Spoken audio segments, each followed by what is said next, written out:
Hey guys, just wanted to put up a quick video. I'm not a big drone flyer, but I've been flying my Phantom 3 for coming up on a year now. And in Canada, there was a few, I guess, rules. They were really more just guidelines. A lot of things have changed in the last couple days. And the date today is March 18th. But I believe these came into effect just within the last week.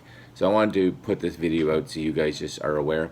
And I'll put a link down there as well, just so you guys know some of the new Canadian laws in regards to flying your drone. So a lot of them, and they're a lot different than if you fly, fairly well in the States, especially, which is what I kind of based a lot of my flying habits around. So a few of them now is that, and this is for recreational. Of course, if you're going to do this for commercial work, it's much more strict, but it's the law. So if you fly your drone for fun and it weighs between 250 grams and 35 grams, these are the new rules. So a few things. First off, you can't fly any higher than 90 meters. So that 90 meters converts to about 300 feet. And I believe that's been the standard forever, but it is a rule. No closer than 75 meters from buildings, vehicles, vessels, animals, people, crowds, etc. Now, I did look a little deeper into this, and the people thing, a lot of people were being like, what does that mean? But it's any people that aren't in association with you as a flyer. So if you're actually out there piloting and you have some people with you, as long as they're all okay with it, that should be fine. But don't go flying it over, downtown, or flying over just people out at the park or anything. It has to be a nice clear area. No closer than 9 kilometers from the center of an aerodrome. So any airport, any heliport, seaplane base, or anywhere that an aircraft can take off and or land.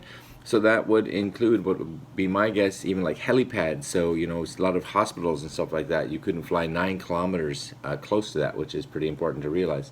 That one there, probably a big one, which pretty much just offsets any flying in any kind of major city, really, because they have hospitals all over, and a lot of them have helipads, and including the airports. So be aware of that. No flying within controlled or restricted airspace, so that's pretty important. And that, especially for those of us that live in like a city like Ottawa, would mean nowhere near any kind of government officials, or we have all the embassies and stuff like that in town. So that's just tons of controlled airspace. Not within 9 kilometers of a forest fire. So again, because there could be low flying planes and stuff coming in to do dousing with water and stuff like that. So water planes.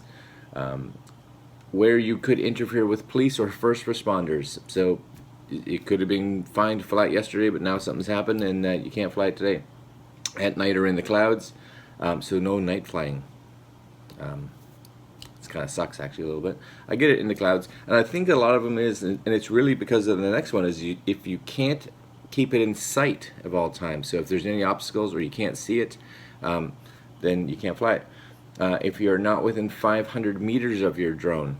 So those two kind of counter each other, because what happens if I can see farther than 500 meters, right? I guess whichever is lower is kind of, so 500 meters maximum. If you can't see 500 meters, then you need to fly it closer.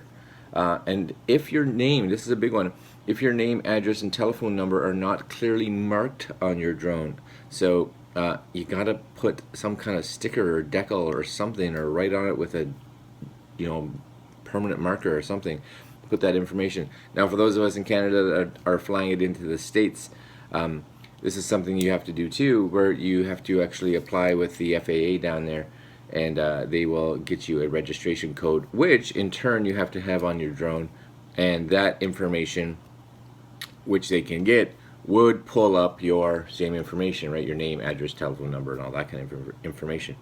But here in Canada, you literally have to have that information on the drone itself.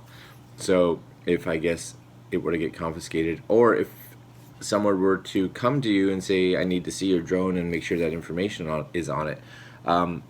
Again, I'll put a link at the bottom, but it does say if you do not follow these rules, you could, big one is fear tactic here, right?